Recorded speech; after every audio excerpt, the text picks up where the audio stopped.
Welcome back to the Showbiz Side Hustle Podcast, powered by PerformerPreneur.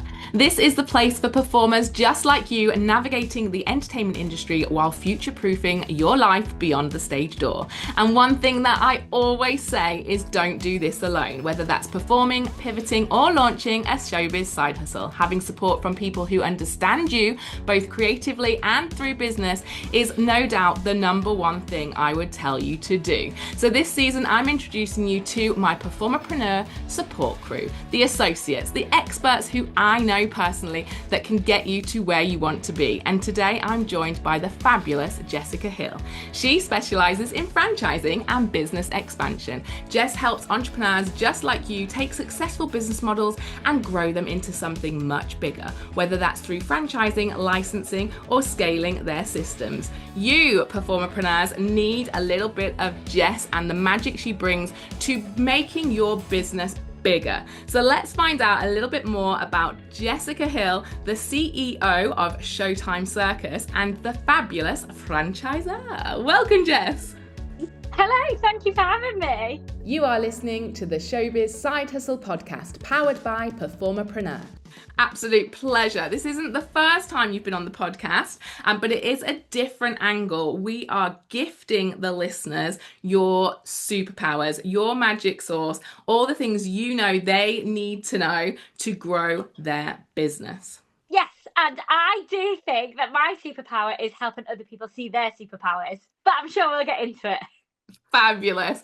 And like all of my associates, the support crew, you are a professional performer. You have trodden those boards, you know how it works, you understand that moment of questioning what's next, that pivot, that building something new. So just give us a little bit of background about you and your performance career. Of course, so I was a dancer. I went to Bird College, left Birds, did pantos, cabarets, cruise ships, had an agent that said, if you can stilt walk, I can pay you loads more money. And I was like, glorious, let's learn how to stilt walk.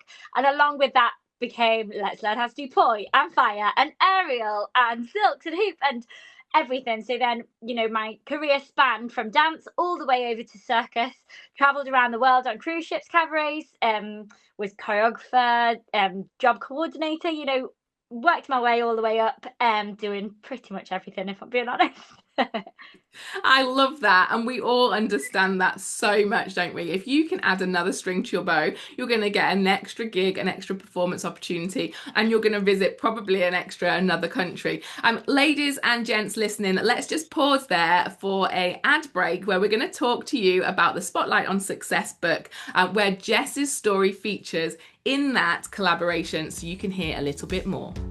If you've ever found yourself wondering, what does life look like beyond the stage door? Or could I really do and be something more? Then this best-selling book, Spotlight on Success, is the big, bold yes and guiding light you've been looking for. Packed with insight, experience, and entrepreneurial spirit, this collaboration features 14 inspiring stories from performers who have successfully pivoted their careers, turning uncertainty into opportunity. The Spotlight on Success book is guaranteed to inspire you, stretch your thinking and strengthen your belief, ready to expand your vision and life beyond the stage. You'll find all the details to grab your copy in the show notes below. Okay, Jess, back to the conversation. So, that was your journey as a performer. At what point did you decide to expand or pivot? And if you read the book, listeners, you'll know a little bit more about that. But when you did make that decision, what did that look like? So I was hitting 30. I think that is quite pivotal for a lot of performers. I do think it's not spoken about enough, especially as female performers or people assigned female at birth who menstruate. That isn't actually addressed enough. I don't think how short your dance career can be if you run into physical problems, that are related to your menstrual cycle. But anyway, that's for a whole nother discussion. But yeah, I was approaching 30, which I do think is quite pivotal. And I didn't really have anything that was my own. And that's when I decided to set up Showtime Circus. It was a circus school for children. It sold out completely instantly, like straight away. So I knew that I was onto something. And then a few years of running that business and good old lockdown happened. And I stumbled across a course with a Dragon's Den person on how to franchise your business, and I did it, loved it, looked into it further, and ended up franchising my business. So we're hearing throughout this opening part of the conversation, that you are very, very keen on learning new skills, upskilling, listening to people, getting advice, and making sure those opportunities grow as you do. So as the years go or as the business grows, you're constantly finding ways to upskill and to add those additional strings to your bow. And I love that. Would you say that's something that you would encourage other performers, past and present, to do? 100%. Every single contract, I would learn a new skill. I think I say that in the book as well. Whether it was, for me, it was ukulele, hula hooping, costume making. It's like every time you have a new contract, go home with another skill because it will come in handy. Maybe not, but the ukulele, I don't think it's come in handy that much. But, like it was fun and it killed time and I won the crew talent show. And but try and come home with a new skill every time you do a contract. Absorb everything from the people around you and skill share freely. And you just don't know where your life will take you then. So, listeners, you can hear and probably understand exactly why Jess is in the Performerpreneur Pivot Support Crew, because she is such a big cheerleader for offering information and helping people grow.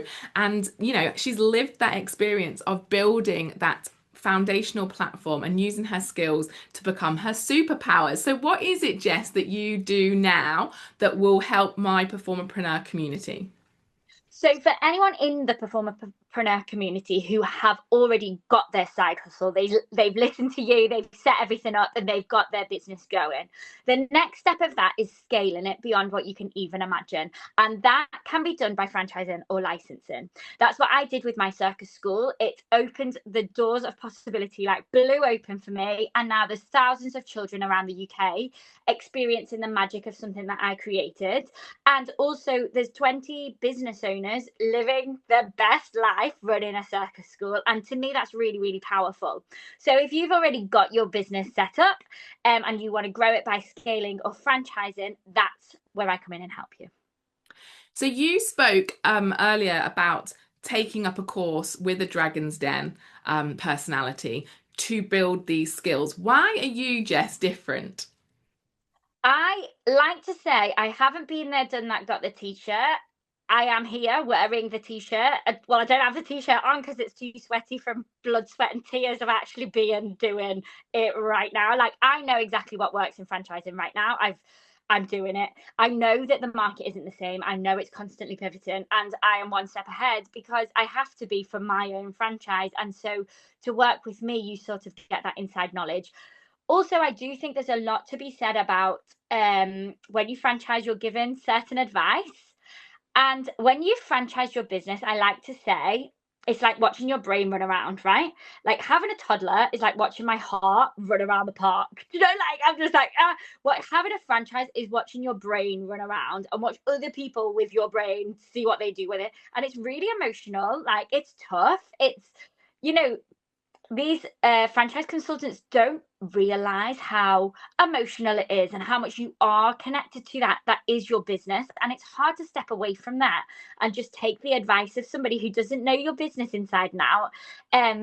So yeah, I'm here from a very real point of view. I know exactly what it's like to franchise your business. I'm doing it right now, and that's what I think is really important. I give you very real life advice. And that advice, I've heard that advice live. I've heard it being discussed in our forums. We chat about it often. And it's different to the advice that I'm hearing online from many other franchise experts, because it's coming from the showbiz perspective. I know that you are happy to work with any industry, but the people here listening will be drawn to you for one reason and one reason only: that you get it. You get us, you get the industry. Whether the franchise or license that they're dreaming of is going to sit in that industry still, who knows? But ultimately, we are always going to be performers and we're always going to think a certain way. And I know that that is a real draw and should be 100% like highlighted in your messaging, because you get us, you get our industry. So talk to us a little bit more about that. So actually my program is called Stage to Scale and it's all based on the stage method.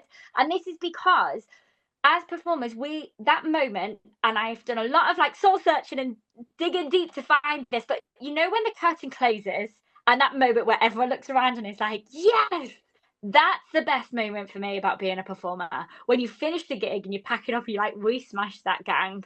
It's almost not even the being on the stage. It's when everything closes and you looking and reflecting.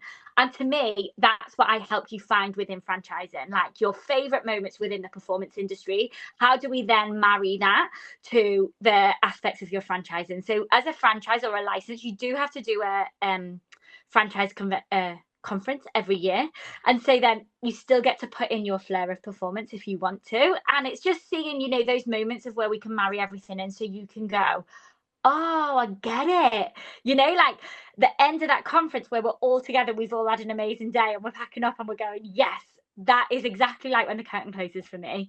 So it's finding, you know, what you want out of everything.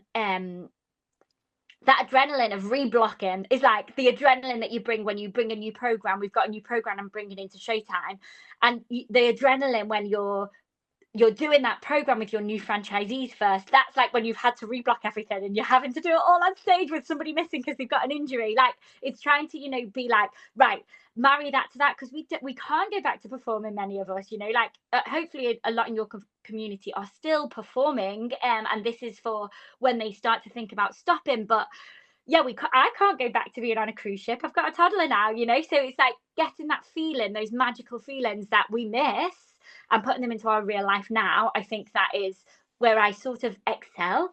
Yeah, and then something else I want to speak about as well is, I know as performers that we want to leave a legacy, and that's something that I think I find really important. I think we always think, oh, there's got to be more to life. And definitely, if you have your business already and you're thinking of scaling it, why not think of scaling it to a point where you leave a legacy? And that's what I like to think I've done with Showtime, is that once I've retired, it will carry on going and thousands of children will still enjoy the circus. And let's work together to figure out, what are you leaving as your legacy? Ooh, I've got tingles. It is amazing. My legacy is the collaboration book that we've just advertised and spoken about. But the tagline for that is when passion meets purpose. And I feel like that's exactly what you're talking about as well. Like, what bit of the passion of performing now sits comfortably and perfectly aligned with the purpose and the legacy piece. So 100%. And listeners, you can hear how enthusiastic Jess is. This is not a boring franchise expert that's going to talk you through, you know, 100 pages of a workbook monotonely. No. You're bringing the fun to franchising, Jess, right? Oh yeah, definitely. I like to think that for sure. Absolutely. So the people that are listening to this episode whose ears have pricked up, who are thinking, right, I need to know and think about this. At what point in their business journey would you suggest is a good starting point to consider to think about licensing or franchising? To be honest, it doesn't need to be perfect. That's why I am here to help you. So if it sparked your interest at all, get in touch, because I can work with you from the just starting your business, so that we make sure all your foundations are really strong and they're strong enough to franchise. Because that is something I've found, is that people getting in touch with me haven't quite got the strong enough foundations to be able to franchise their business. But also, if you are right up to ready to press go, then I'm here for you. I've got every template, everything you needed. We work through it together. And again, I'm not like a boring franchise consultant who goes, right, we'll write an ops manual, because what is an ops manual? I'll give you my template of that works, and we'll sit and we'll go through it together. So you're left with like actionable steps to do everything. So right from the beginning, working with me to get your foundations nice and strong, all the way right through to ready to press go. I guess I've missed a quite important question, and I think probably because I know the answer, but the listeners might not. So if we just take a breath back, what's the difference between licensing and franchising? And is it all for everyone? So, very good question. Franchising, there's definitely more control over a franchise. There's less control over a license model. Also, if you are thinking worldwide, you want to think license. If you want to think just the UK, then it's franchise. We can go into it in like I've got a little tick chart, and you tick, tick, tick, tick, tick, and whichever one has the most ticks, that one's for you. And we can go through it all in my workbook. But essentially, it's the amount of control you want over your brand and your business. Oh gosh, and most performers do like to have a lot of control, right? I think that's inherent, um, because of that perfection piece in our kind of makeup and our story.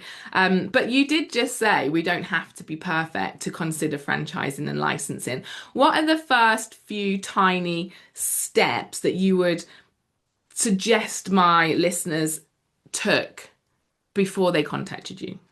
So I would suggest that they take every single step that they do in their business and they write it down.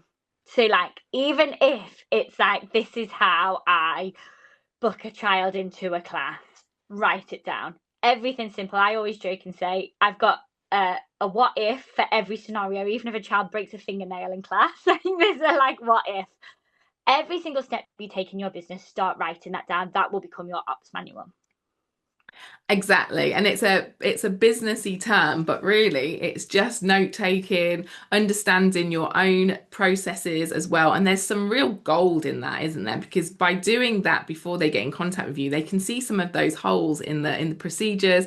They can, fix some of the problems that keep occurring. So that is a fabulous piece of advice for whatever business you're running, ladies and gents, because to understand it from all different perspectives and all different what ifs really does give you that gravitas when it comes to expanding, to licensing, to franchising, but even just to being better, right? And we all want to do our businesses as best we can.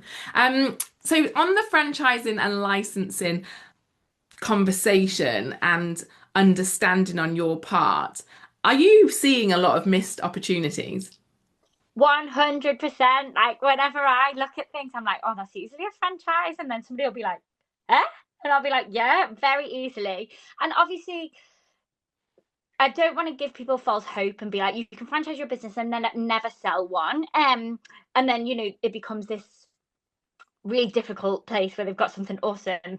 They've got to know sort of the ins and outs of their market and who would buy their franchise too, because there's nothing more disheartening, right, than doing all of this work and then nobody buying it. We don't want to end up with loads of businesses being in a place to franchise and no one buying them. But if there's a market for what you do and you can see a gap in the market, definitely go ahead and franchise it. And again, this is why I went into it as well, because franchise consultants charge a lot, and I'm coming at it from a different angle where it's affordable to work with me. So you're not remortgaging your house just to franchise your business. You're doing it with me, and we're doing it hand in hand. We'll get it to a place, and I'll get you to a point where you've set up your what's called a discovery day, to hopefully attract enough clients that one of them will become your first franchise, and it'll pay off your fees anyway. So you just said there about other franchise support systems and experts charging, big whack. Is that one of the things that you feel is stopping people, their lack of understanding of how much these things cost, or potentially these other options being overpriced? I know as a performer we have money mindset issues that we should tackle, and I've got, advice and support on that coming throughout the podcast. So that could be one kind of barrier to entry, surely. What other things are you seeing? Honestly, it I'm not in a place to bash other people. Whatever's right for other people is right for other people. But when you are the franchisor, you won't have a business manager talking to your franchisees for a long time, not until you've scaled way past what I have. Like, you are still very much, so your franchisees have direct communication to you, right? So if you are charging, like, a lot of these franchise consultants say should be charging a minimum £500 royalty fee per month. That means they've got to make £5,000 a month, because you get 10% of that. In a children's activity world, that's not realistic for quite some time. Maybe for other businesses it might be. And then it becomes this really awkward thing where contractually they've got to pay you £500 a month, but you're really nice and you don't want to force them to pay that, because you know that if you force them to pay that, they're actually going to go bankrupt because they can't afford to pay their haul. So it becomes this like really like power struggle of like, well, you do have to pay me that. And also, as like a performer, we get it, right? Like, I don't want to force you to pay me that. and then bankrupt you and squash your ego and stop you from wanting to go further because I've forced you to pay me. Like, it's getting that balance right, between, yes, you do need to put a minimum in place because we have bills to pay, we have overheads. The overheads are bigger than you'd think for a franchisor. We're not just rolling in cash as many people think that we are. But you've got to get that balance right and not just listen to these people who very much are not in the industry. Well, yeah, you just make them pay you £500 a month. It's not realistic. Which is why, listeners, the experts in the circle, the Performerpreneur associate team that I'm bringing to you are past and present performers, because this conversation is so needed and necessary. And we all understand that, Jess. We all literally have for so long done things for the love, not the money. And so, we know that the people in our industry are also creating businesses and supporting children because they love it, and everybody needs to make money. That would not be a business, but we can do that with integrity, and we can do that with a nod to the industry, and we can hold people and support them in a way that aligns with our values from the showbiz world and the entertainment industry, which have given us so much passion and purpose. And you're a great example of how finding the right support in whatever direction you're choosing to pivot or to scale is essential, because when you understand somebody's background, somebody's career, somebody's choices, the things that they've been surrounded by, regardless of choice through the years, especially in our industry, you just get a more authentic understanding and approach to doing that thing that you need to do. So I'm super excited that I am bringing yourself and the others to the forefront to say, look, if you are considering A, B, or C, this is the person I would recommend. And it's not me. I can't license or franchise. I've got my own expertise. And that's where the conversation and the circle came from, because I don't want to say that I can support you in every single way. Like, it's impossible. I've got my own superpowers, and I'm bringing in people like yourself to help those that need it in theirs. So those simple steps and understanding that they've got options, and I guess they think it's trickier than it's going to be. You're a dancer. You've done it. That is something I always say. It's actually really easy. I think people don't want you to know that for whatever reason. But it's actually really easy. Like, it really is, it's you've got to find your ideal client. You've got to do all of this. And it is a different market to what you're already selling to now. But essentially, it's really easy. I don't know why people try and make out like it's hard. So is there a mindset shift that you think works really well for somebody? Because you just said, sorry, I said my thoughts in my head. You just said there that there's a different clientele that you have to sell to. So ladies and gents listening that have got a business, you're considering franchising or licensing, you're selling your services, your products currently to your ideal client. And then Jess has quite clearly stated that to franchise and to find franchisees, you're going to be selling and having to look for a market slightly differently.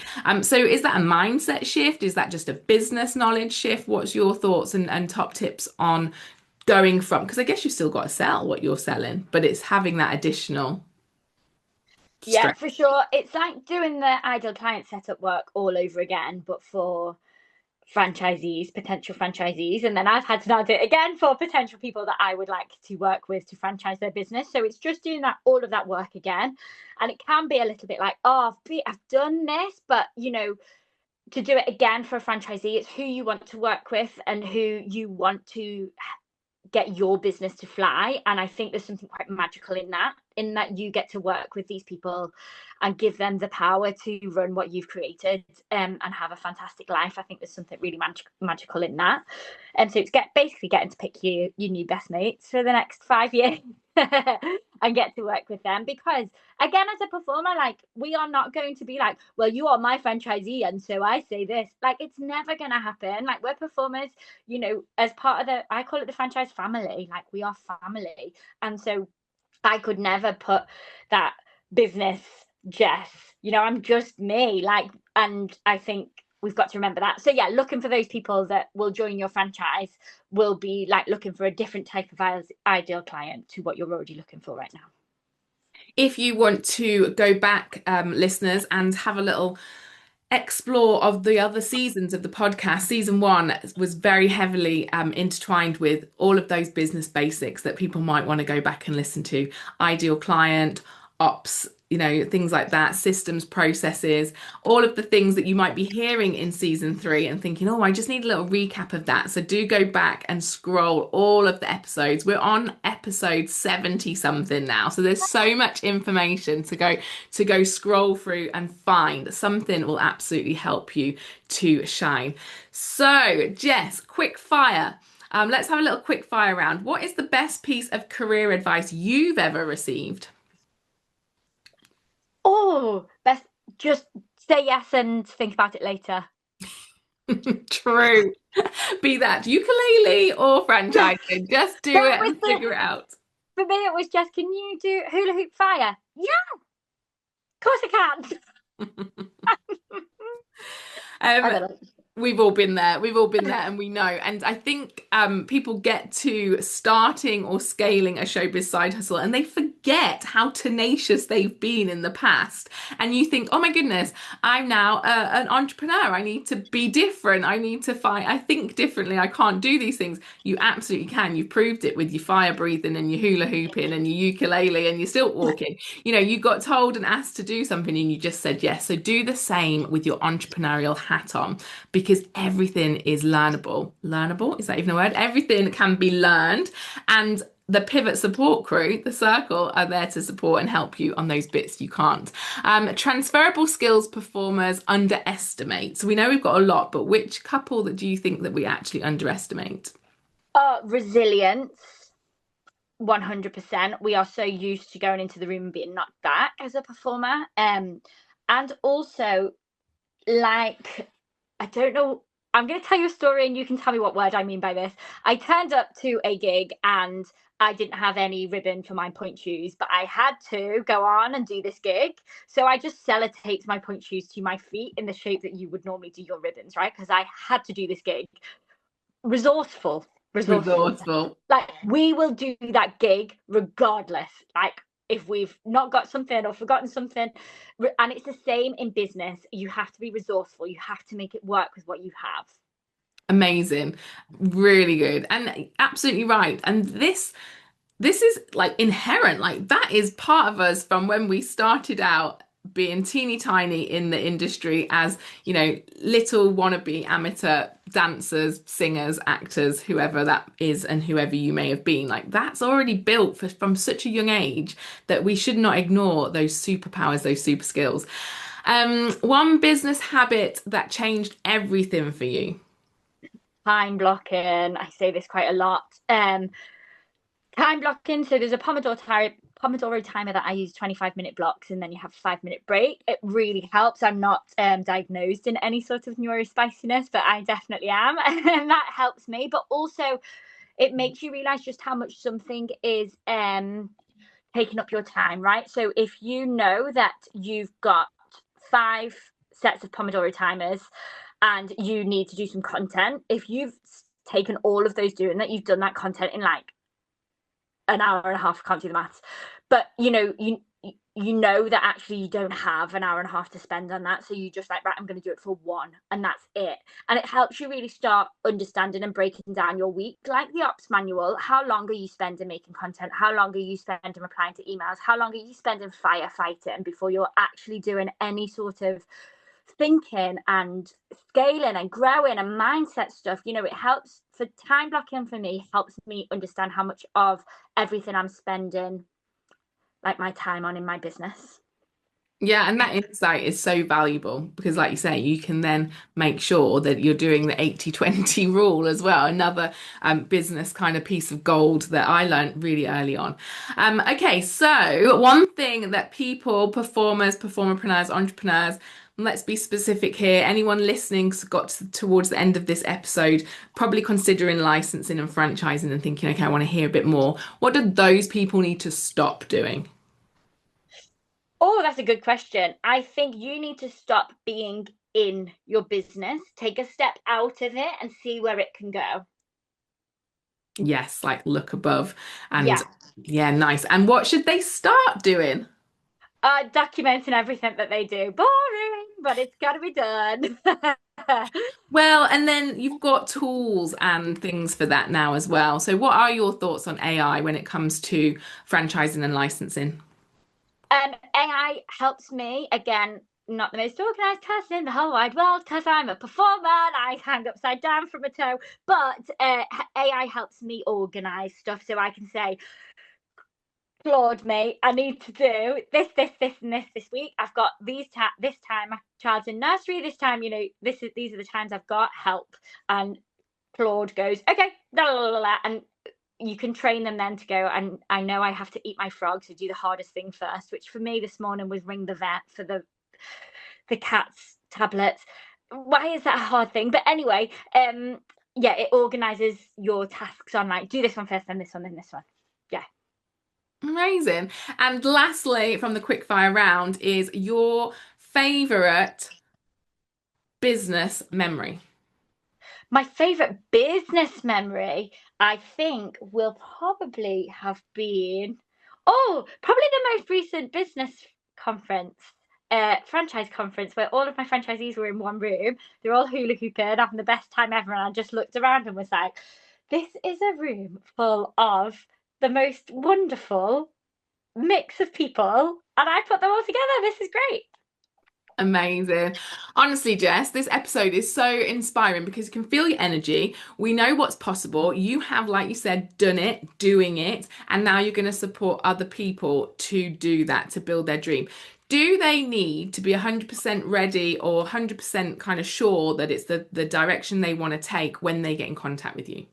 No, definitely not. I'm here to explore that. And I don't say, okay, let's go if I don't think something is right or I don't think you are ready yet, then I will tell you and I'll give you some steps. I'm not going to just take your money and franchise anything because I have integrity, right? So I like to make sure it really is right before we start working together. And when it gets to the point where you're like, hell yes, let's do it, what are a couple of characteristics that you can see before they even know that they're going to be fabulous at franchising? I can see that they have something inside them that is bigger than what they are doing right now. That's really important.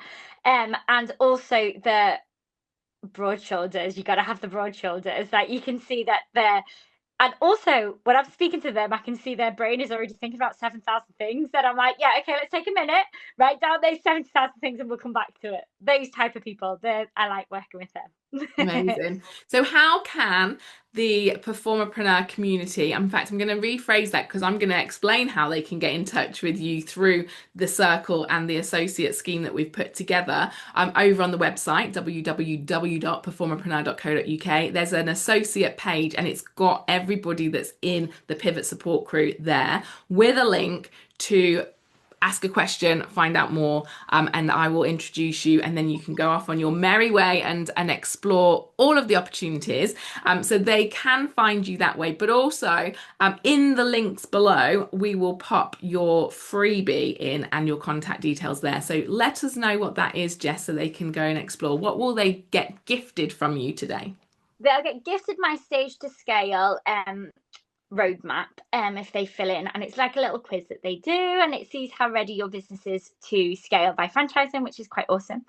It's actually under my married name, so Jessica Hill is very much my performer name, but this has gone under jessicawesson.co.uk/stage-to-scale.